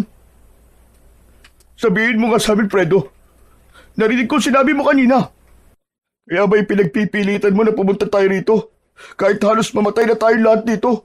Para yan sa gamot ng nanay mo. Para sa nanay mo. Soren, may sakit ang nanay ni Fredo. May tanging na ang buhay ng nanay niya. Mas mauuna pa tayo mamatay nito eh. Kung ganon, alam mo rin, Esther. Alam niyong dalawa at nagplano kayo nang hindi namin alam. Soren, Roland, patawarin niyo ako. Hindi ko sinasadya na maglihim sa inyo. Alam nyo, kayong dalawa, makasarili kayo eh. Hindi kayo tunay na mga kaibigan. Tatanggapin ko ang mga sasabihin niyo. Dahil kasalanan ko naman eh. Ngunit para sa nanay ko, gagawin ko ang lahat. Mahanap lamang ang lunas sa sakit niya. Kung mamamatay siya, mamamatay siya. Kahit na anong gawin mo, hindi mo mapipigilan ang kamatayan niya. Bakit ganun? Bakit kailangan mo pa kaming idamay sa kalokohan mo? Soren, magdahan-dahan ka nga sa pagsasalita mo. Kaibigan natin si Fredo. Bakit mo sinasabi yan sa kanya? Kung kaibigan talaga ang turing niya sa amin, hindi siya magsisinungaling. Roland, pati ba naman ikaw? Ano? Ako na naman ang mali. Sige, sabihin nyo nga sa amin. Kaibigan pa ba namin kayo, ha? Alam nyo, pagkatapos talaga ng mga nangyaring to, maghiwa-hiwalay na tayo. Tapos na ang pagiging magkaibigan natin. Pero wala naman akong magagawa eh. Kung yan ang desisyon nyo. Mali ako at inaamin ko yun. Pero kayo lang naman ang inaasahan kong tutulong sa akin eh. Kaya ko to nagawa. Pero mali eh. Dahil sa umpisa pa lang niloko mo na kami. Lalo-lalo ka na, Esther. Magsama kayong dalawa. Total, palagi naman siyang kinakampihan mo eh. Magkasabwat pa kayo. Wala akong kinakampihan at wala rin akong pinipili. Pareho ko kayong kaibigan, kaya pwede ba tama na ang pagtatalo natin at simulan na natin na hanapin ang daan. Dahil sa galit, ay naunang naglakad sina Soren at Roland. Iniwan kami ni Esther na dismayado sa mga nangyari. Pero pagdating namin sa gitna ng kakahuyan, bigla kaming natigilan nang makita ang isang hanay ng mga kalalakihan na nakatayo sa unahan ng aming daan. May mga dala silang sibat habang nakangising umaangil na parabang mga gutom. Hindi sila nagsasalita, ngunit tumutulo ang kanilang malapot na laway. Sandali, umiinit na naman ang suot kong medalyon. Hindi sila mga tao. Sila na ang aswang. Sila ang mga nilalang na naramdaman ko kagabi. Diyos ko, anong klaseng nilalang ang mga yan? Takot na napasiksik si Soren kay Roland habang sila ay nasa unahan namin ni Esther. Humakbang sila paatras habang hindi inaalis ang paningin sa mga taong nakatayo sa unahan ng aming daan. At sa isang iglap, biglang nagbago ang anyo ng mga tao. Naging isang nakakatakot na halimaw, nakahawig ng kalabaw. Humaba ang kanilang dila na pilit kaming inaabot. Dahil sa bilis ng pangyayari, wala na akong ibang nagawa, kundi ang tumakbo. Takbo! Takbo na! Halos magkakasabay kaming lahat sa pagtakbo, papalayo sa mga nilalang na humahabol sa amin. Lintik na! Wala namang katapusan to! Doon, sa gawing yun! Doon tayo magpunta! Bilisan nyo! Dahil sa pagmamadali naming makatakas, ay hindi na namin namalayan kung saan nawala si Esther. Nakalimutan ko, nahirap pala siyang tumakbo dahil sa sugat niya sa binti. Roland, Soren! Si Esther nawawala! Anak ng putya! Nasa si Esther? Hindi kami makabalik dahil malapit na kaming abutan ng mga aswang na humahabol sa amin. Si Esther! Balikan natin siya! Habang tumatakbo kami, ay biglang nanigas ang aming binti. Hindi namin maigalaw na parabang may malakas na puwersang pumipigil sa aming katawan. Roland! Hindi ko maigalaw ang katawan ko! Tulungan niyo ako! Ako rin, Fredo! Parang may bumabalot na malakas na puwersa sa katawan ko! Nakita ko rin si Zorin na hindi na rin nakakaalis sa kinatatayuan. Maya-maya pa ay dumating na ang mga aswang. Pinalibutan nila kami. Nakikiusap kami. Huwag niyo kami sasaktan. Wala kaming ginagawa masama sa inyo. Pakiusap. Imbis na magsalita, ay umangil ang nasa unahan ng hanay. Lumapit siya sa amin at pinahaba ang dila, saka idinikit yun sa aming pisngi. Nanginginig kami sa takot, pero pilit kaming nagpupumiglas. Si Roland ang hindi nila malapitan dahil sa suot niyang medalyon. Pero kaming dalawa ni Zorin, pinagkakaguluhan kami ng mga aswang na parabang ngayon lang sila nakakita ng tao. Lumayo ka! Lumayo ka sa akin! Ngunit hindi sila nakinig sa aming mga pakiusap. Isang malakas na suntok ang tumama sa aking tiyan, at kahit gusto kong hawakan ang aking tiyan, ay hindi ko yun magawa. Tama na! Huwag niyo saktan ang mga kaibigan ko! Sino ba kayo? Bakit niyo ba kami ginaganito? Maawa naman kayo! Umalingaw ang hiyawan na para bang mga huni ng kwago. Habang pinagtutulungan kaming bugbugin ng mga ito, ng mga sandaling yon, iniisip ko na yun na ang katapusan namin. Kaya wala na akong nagawa, kundi ang humingi ng tawad sa mga kaibigan ko. Patawarin niyo ako. Patawad. Dahil dinala ko kayo rito. Patawarin niyo ako.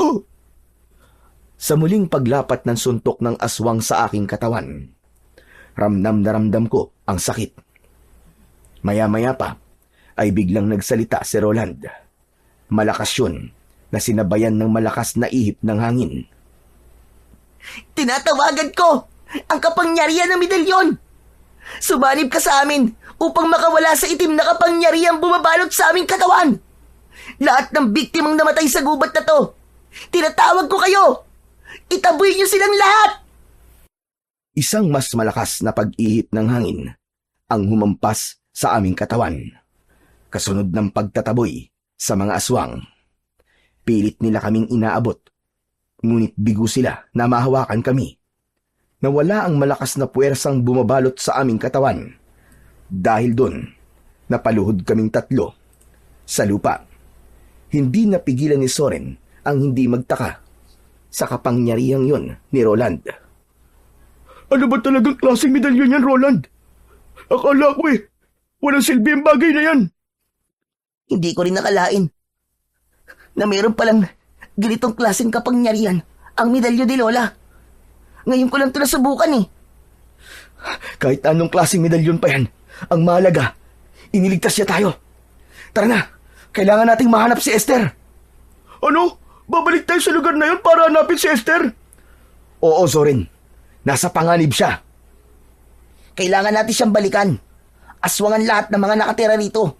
Natitiyak ko na napadpad tayo sa lungga ng mga aswang. Totoo bang sinasabi mo, Roland? Oo, sapagkat ang kapangyarihang bumalot sa atin ay kapangyarihang taglay ng isang malakas na aswang. Maaaring ang mga nilalang na yon ay alagad ng isang malakas na aswang na umaatake gamit ang isang itim na mahika. Diyos ko, makakalabas pa ba tayo rito ng buhay? Tiwala lang sa Diyos.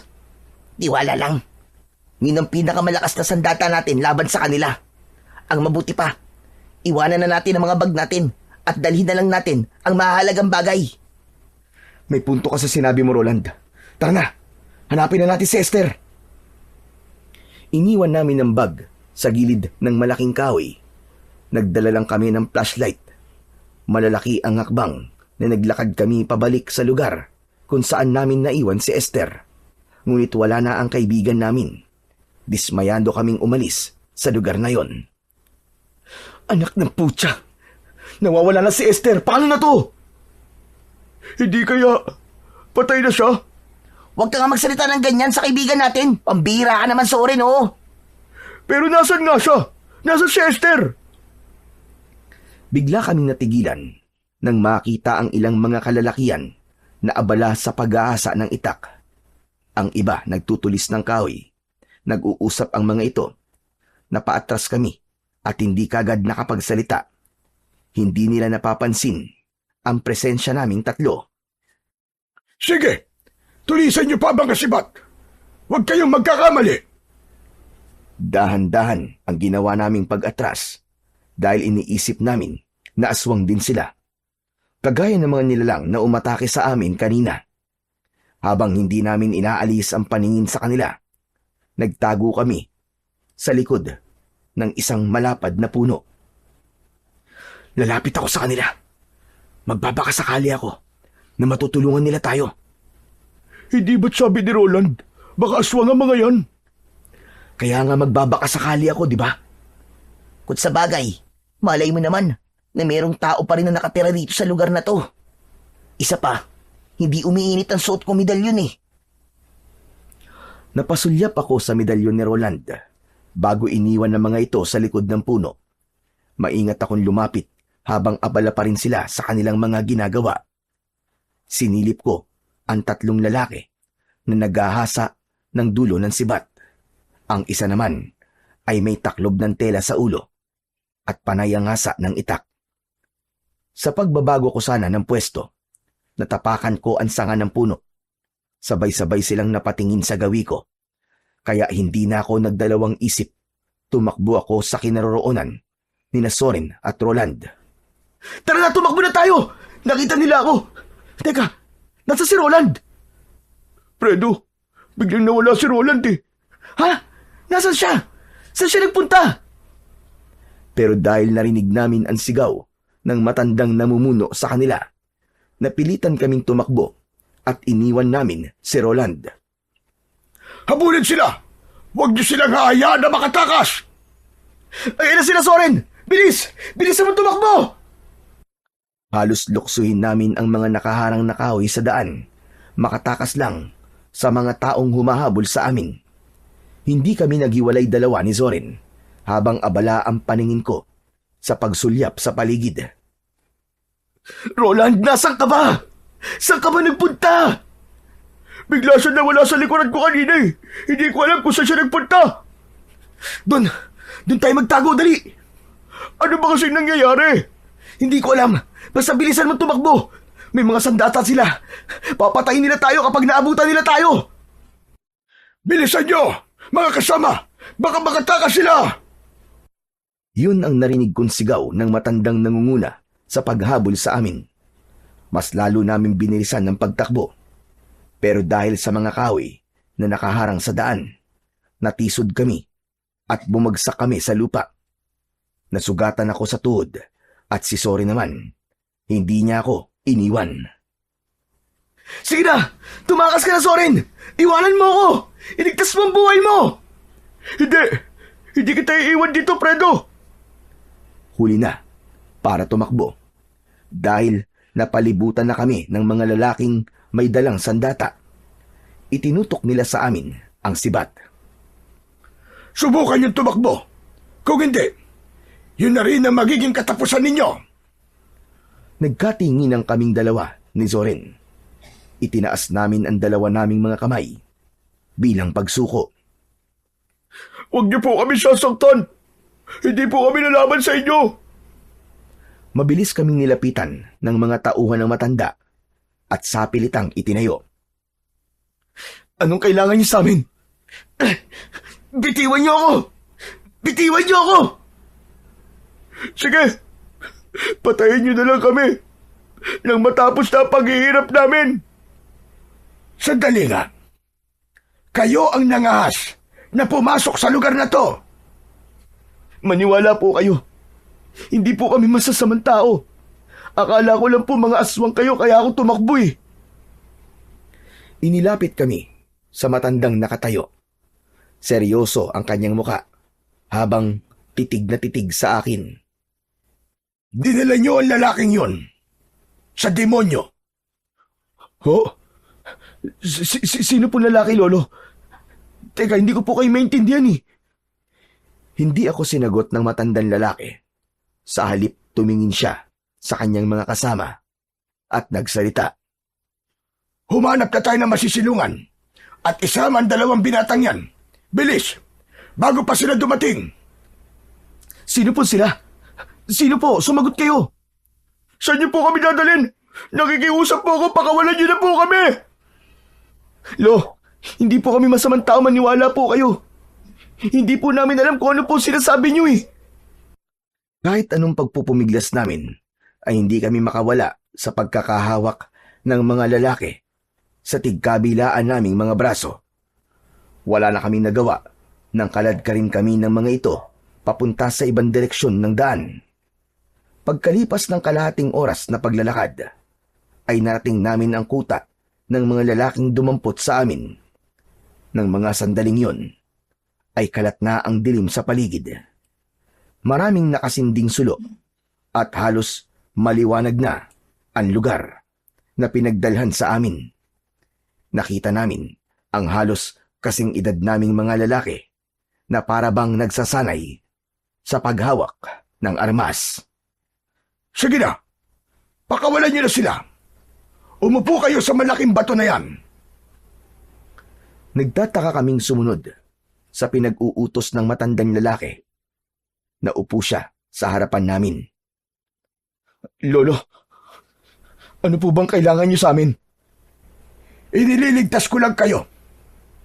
Ang naramdaman kong malakas na puwersa ay nanggaling sa pinakamalakas na medalyon ng lalaking kasama niyo kanina, hindi ba? Nagkatinginan kaming dalawa ni Zorin dahil sa pagtataka. Paano niyo po nalaman ang tungkol kay Roland? Hindi na mahalaga kung paano ko nalaman. Ang mahalaga, nandito kayo sa ligtas na lugar. Kanina po kasi sinabi niyong baka dumating sila. Sino po bang sila ang tinutukoy niyo, Lolo? Lolo Espilo, ang itawag niyo sa akin. Ang tinutukoy ko kanina ay ang mga aswang na bagat. Ang mga nilalang na totoong nakatira sa kagubatang ito. Sila ang mga nilalang na papatay sa inyo. Ano pong ibig niyo sabihin? Papatayin nila kayo bilang pag-aalay sa kanilang suprema. Suprema? Alay? Pero, mga lalaki po kami. Akala ko po ba dalagang birhen lamang ang inaalay? Hindi birhen, kundi isang binatilyong may suot na medalyong tres pico dignum o medalyong naguutos sa hangin para alisin ang malakas na puwersa ng kadiliman. Si Roland po ba? Siya po ba ang tinutukoy niyo, Lolo Espilo? Siya po ang alay? Oo, tama ka. Sapagkat dinala kayo rito upang maisagawa ang pag-aalay. Nagkatinginan kaming dalawa ni Zorin. Hindi namin maintindihan kung ano ang ibig sabihin ng matanda. Ang mga bagat ay aswang na binuhay ng isang anak ng demonyo. Sumasamba sila sa demonyo ng bundok. Kailangan nila ng pag-aalay ng isang tao na may dugo ng antingero. At marahil sa mga sandaling ito, ang kaibigan nyo na si Roland ay nasa mga kamay na nila. Napili nila ang kaibigan nyo para siya ang gawing alay. Kung totoo po ang sinasabi niyo, Lolo Espilo, kailangan po ni Roland ng tulong namin. Hindi magiging madali ang paglaban sa kanila sapagkat balot sila ng kapangyarihang itim. At nang makita kita, Fredo po. Ako po si Fredo. Siya naman po si Zorin. Nang makita kita kanina, Fredo, marahil ikaw na nga ang binatang matagal ko nang hinihintay. Ano po? Hinihintay niyo po ako? Oo. Nakita ko sa iyo ang isang kakaibang liwanag na nagsasabing ikaw ang karapat-dapat para sa makapangyarihang tungkod. Ho? Paano po si Fredo? Ngayon lang naman po namin kayo nakausap Hindi ako isang ordinaryong tao lamang. May kakayahan akong makakita sa inaharap. Isa akong babaylan. Kaya nga alam ko na sa mga sandaling ito, nasa piling na ng mga bagat ang kaibigan ninyo.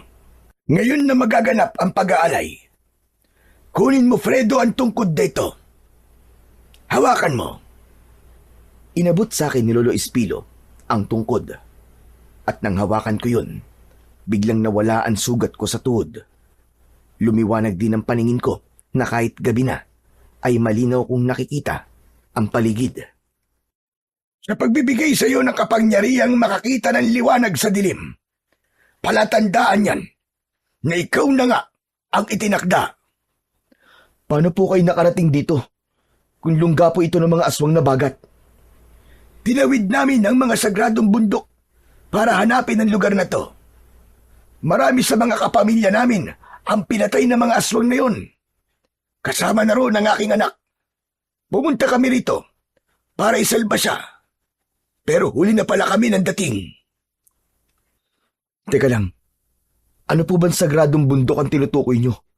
Hindi po ba ito po ang bundok ng Kapalongga? Hindi. Sapagkat ang lugar na ito ay ang bundok ng Tabor, ang tahanan ng mga aswang.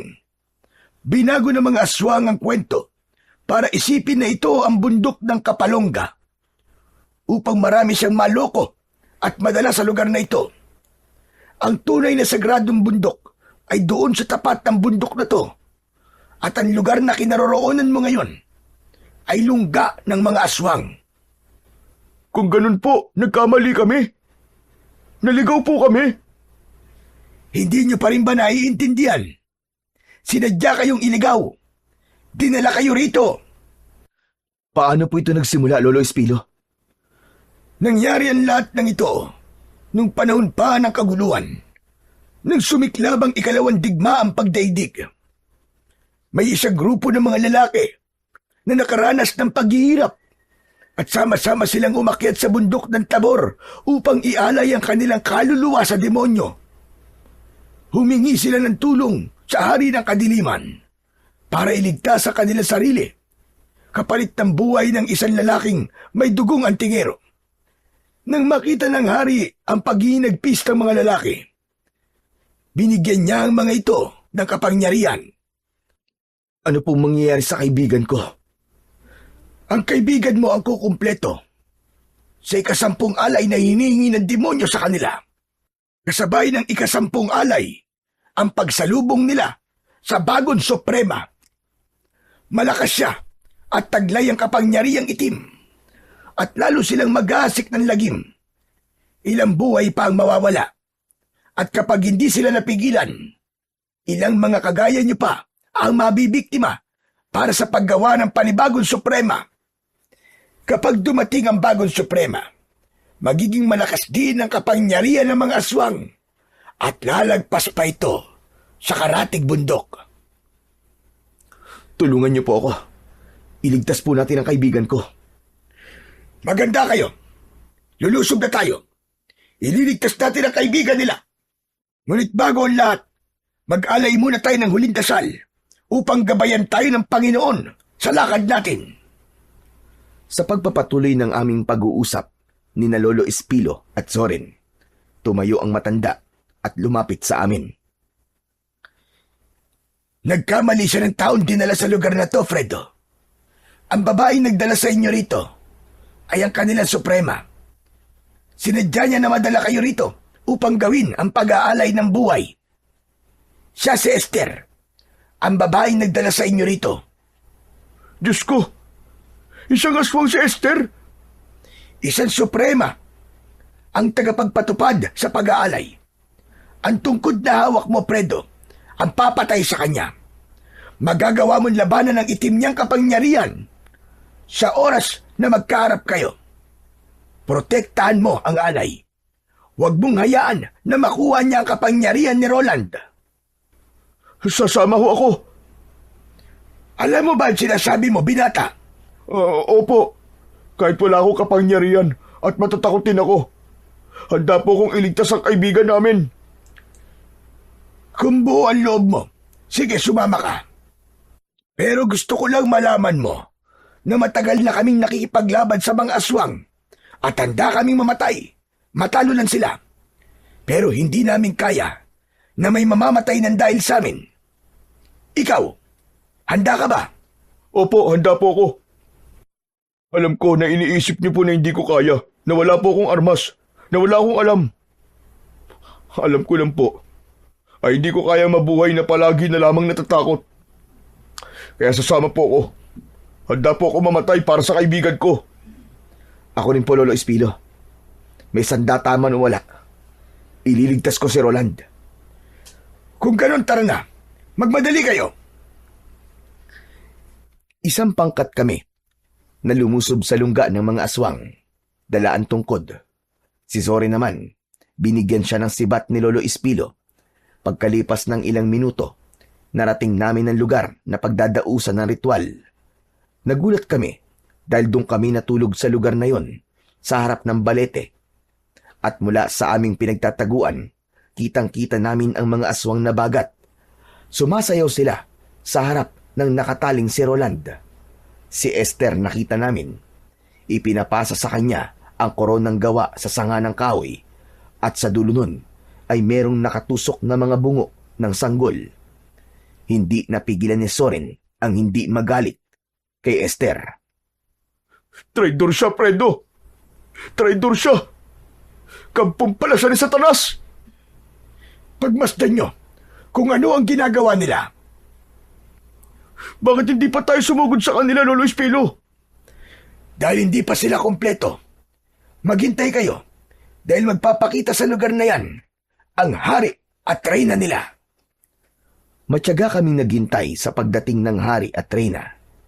Maya-maya pa ay nanlaki ang aking mga mata nang mula sa sulok ng kakawyan ay dumating ang mag-asawa. Anak ng...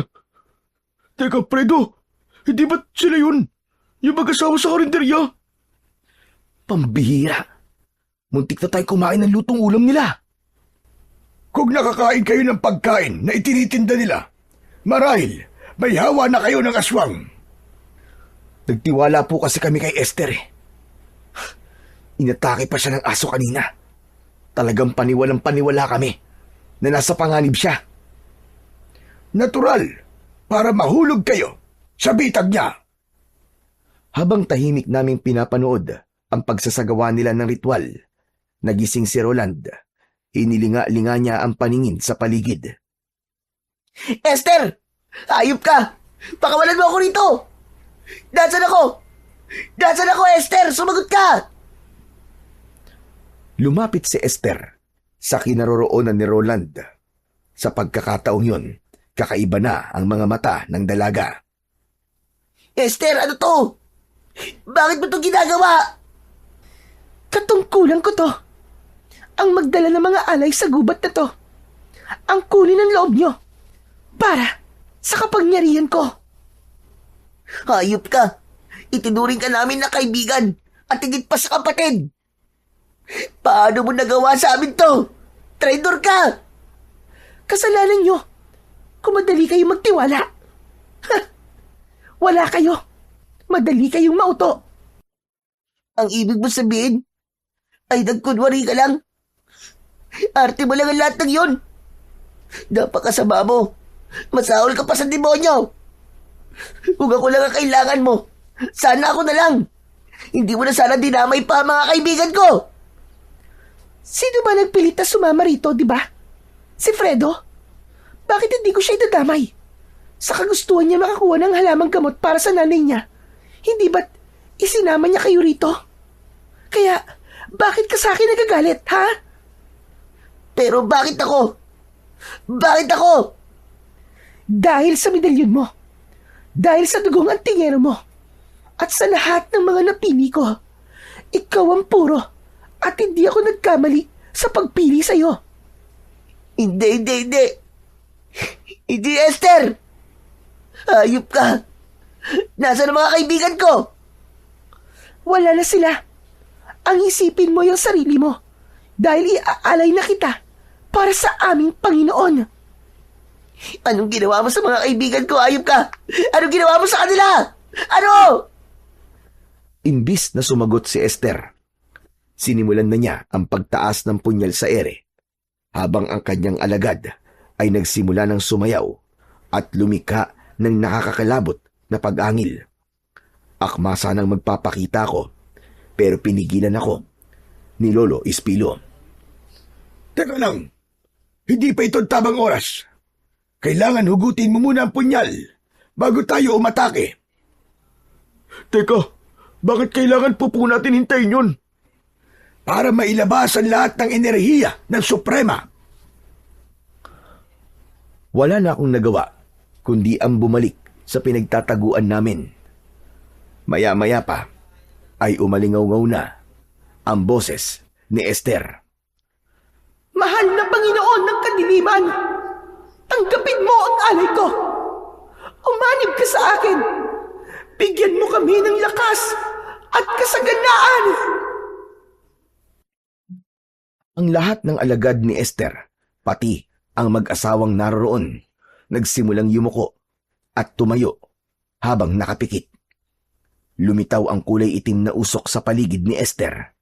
Kasunod ang pagbabagong anyo niya.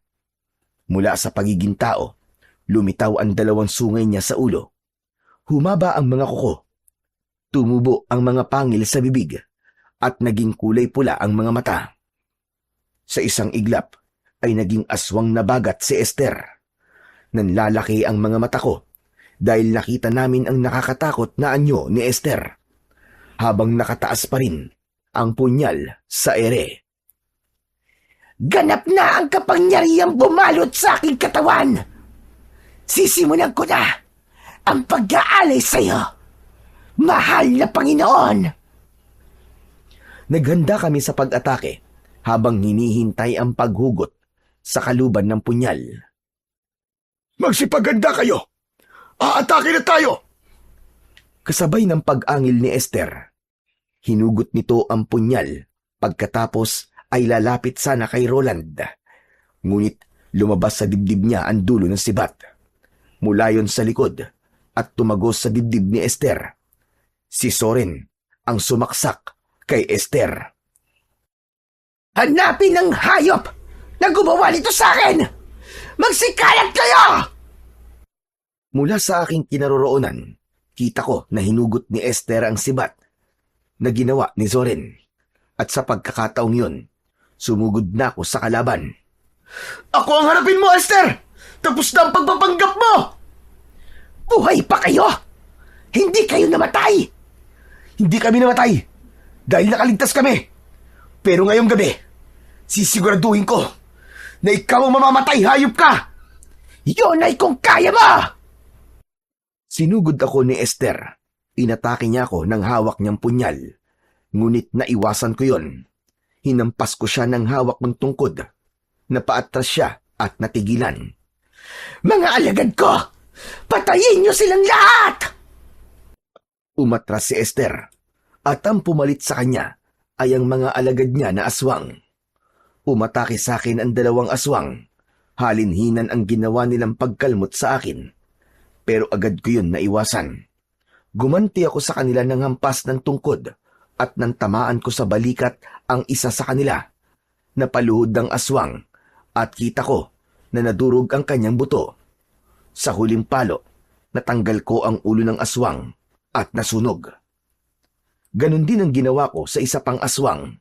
Nang mapatay ko ang mga aswang bagat, nakita ko na hawak ni Esther sa leeg, si Roland. Sige! Ituloy niyo ang pagpatay sa mga alagad ko! Tignan ko lang kung hindi ko laslasin ang leeg ng kaibigan mo! Tumigil kaming lahat sa pag-atake. Ngunit si Soren, nagawa niyang kumilos sa kabila. Hindi halos ako humihinga habang pinanonood siya kung paanong dahan-dahan lumalapit kay Esther. Nang makahanap ng tiyempo, agad na sinunggaban ni Soren ang braso ni Esther at nagpambuno ang 2. Fredo! Tulungan mo si Soren! Ako na ang bahala kay Roland! Tumakbo ako kay Lolo Espilo. Bumuelo ako. Pinalo ko ng malakas ang ulo ng suprema ng mga aswang. Bumagsak siya sa lupa, kasama si Soren. Napasigaw ako nang makitang bumaon ang punyal sa braso ni Soren. Soren! Lumayo ka na sa kanya! Dalihan mo! Kasunod ng pagtalon ko ng mataas, ang pagbagsak ko sa lupa at tumama ang tungkod sa ulo ng aswang. Sumuka ng dugo si Esther, pero gumanti siya sa akin ng kalmot at suntok sa muka.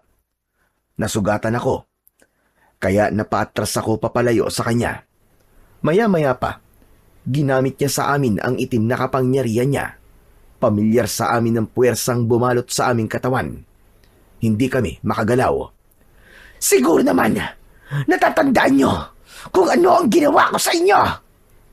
Hayop ka! Ikaw pala ang gumawa nun sa amin! Magbabayad ka talaga! Mayangganan ang kasamaan mo, Esther! Tandaan mo yan! Mayangganan ang lahat ng kasamaan mo! Napansin ko ang lahat ng mga kasama namin ay hindi makagalaw. Nagkatamaan kami ng mata ni Roland. Alam niya kung ano ang ibig kong sabihin. Lumapit sa akin si Esther. Balak niyang kunin ang tungkod ko. Ngunit napaso siya. Inulit niyang hawakan ng tungkod. Ngunit sa pagkakataong yun, dumikit ang kanyang kamay sa tungkod ko. Roland! Gawin mo na! Utusan mo ang medalyon! Sa bisa ng aking medalyon, espiritu at ng hangin, tanggalin sa aming lahat ang kapangyarihang itim na bumabalot sa amin! Lumakas bigla ang ihip ng hangin. Namatay ang mga apoy. Natira lang ay ang siga sa gitna. Sinabayan ko naman yun ng pagtawag sa bisa ng tungkod. At sa bisa ng kapangyarihan ng tungkod, sunugin ang katawan ng nilalang na ito! Nagkikikisay ang katawan ni Esther. Maging ang natitirang mga aswang na naroroon, na wala rin ng puwersang pumipigil sa aming katawan. Kanya-kanyang dampot ng sibat ang mga tao at sinaksak nila ang mga aswang. Bumagsak ang mga ito sa lupa habang nagkikikisay at bumubula ang bibig. Hindi kayo magtatagumpay! Hindi kayo magtatagumpay! Ang masasamang nilalang na kagaya mo, ang hindi magtatagumpay! Magsama-sama na kayo ng mga kapwa mo demonyo sa impyerno! Ngunit sinubukan ng magulang ni Esther na pigilan ako. Ngunit malakas kong ipinalo ang tungkod sa katawan nila. Isinunod ko si Esther. Nasunog siya. Yumanig ang buong paligid. Gumuho ang puno na pinagtalian kay Roland at ganun na lang ang panlalaki ng aming mga mata nang lumabas mula sa puno ang malaking aswang na bagat. Huwag kayong matakot! Lalabanan natin siya! Sama-sama kaming pumwesto sa harapan ng malaking aswang. Sabay naming itinaas ni Roland ang sandata namin. Sa isang iglap, nagkaroon ng apoy ang sandata namin at inatake namin ang malaking aswang. Tumama ang aking tungkod sa tuhod nito. Napaluhod siya sa lupa at lumikha pa yon ng pagyanig. Ang medalyon naman ni Roland, itinapat niya sa ulo nito. At ang pinakahuli, ginamit ni Zoren ang punyal ni Esther. Nilaslas niya ang leeg ng malaking aswang. Bumagsak ito sa lupa hanggang sa masunog ang katawan nito at maging abo. Sa awa ng Diyos, tuluyan na nating nabura ang lahi ng mga aswang na yun sa mundong ito.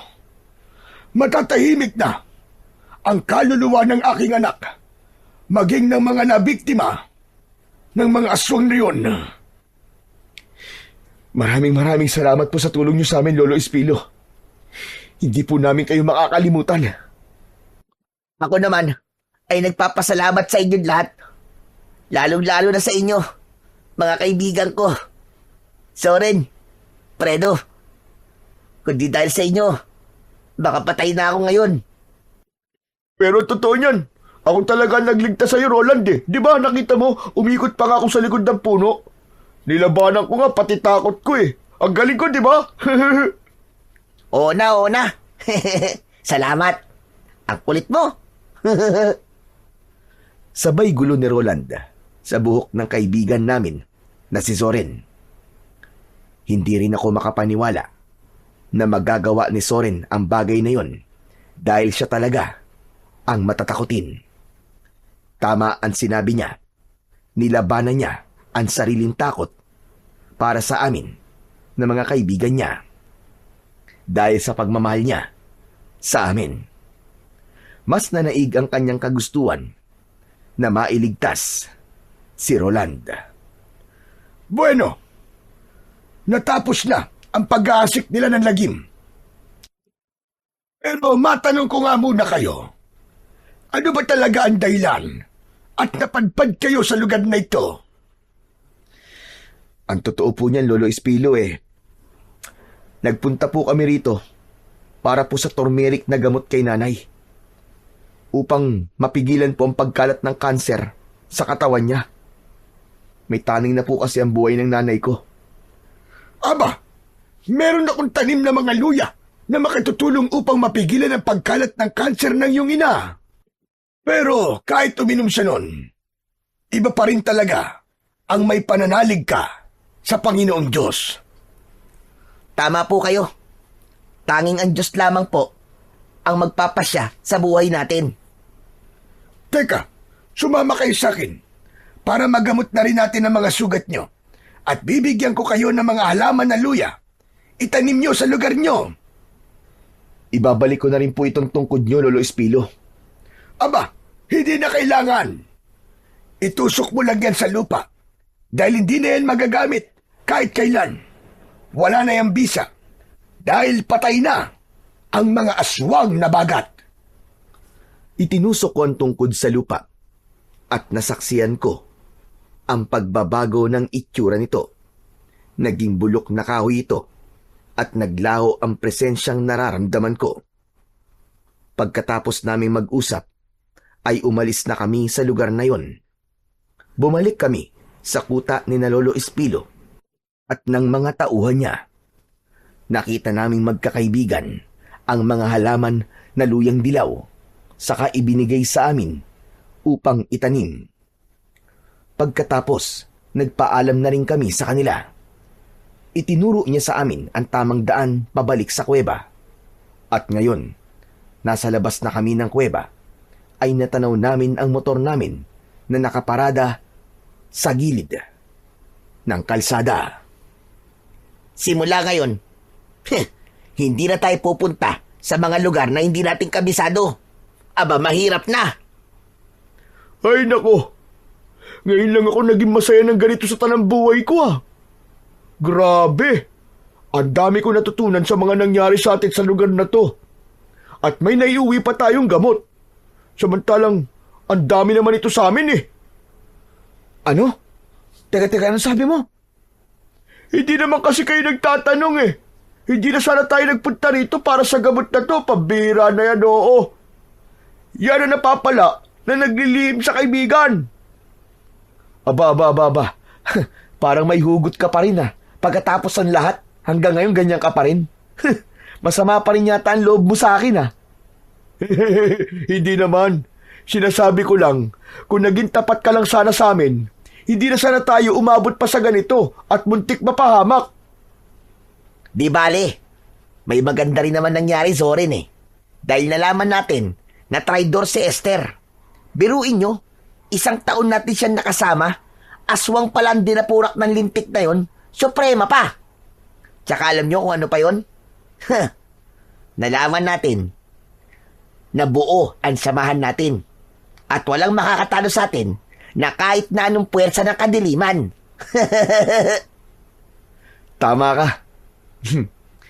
Paano ka ba nawala sa tabi ni Zorin ha, Roland? Nakita ko kasi si Esther eh. Yun, lumapit ako sa kanya. Inihipan niya ng pulbos ang palad niya. Tapos, nalanghap ko yun. Yun, nawalan ako ng malay. Tapos paggising ko, nakatali na ang mga kamay at paa ko. Nakita ko si Esther.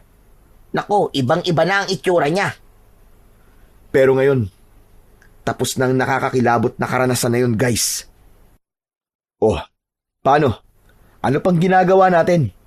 Umuwi na tayo. Magiinuman tayo sa bahay. Sagot ko. Sakay ng aming mga motor, ay nilisan namin ang lugar na yon. Pagkalipas ng 6 na oras na pagbiyahe, ay ligtas kaming nakauwi sa bahay naming magkakaibigan. Ipinagpatuloy namin ang trabaho namin bilang isang gasoline boy sa Lucena. Sa ngayon, ang 6 na buwan na taning kay nanay ay umabot pa ng 5 taon. Pero binawian din siya ng buhay dahil sa ibang mga komplikasyon. Ngunit malaki ang naitulong ng luya kay nanay at ang pananampalataya namin sa Panginoong Diyos. Sa idinugtong na buhay na 5 taon sa kanya, ay ipinadama kong mabuti kay nanay ang pagmamahal ko sa kanya. Kaya nang lumisan siya, ay wala kong ibang pinagsisisihan, kundi ang panghihinayang sa ibang mga taon na hindi ko siya pinahalagahan noon.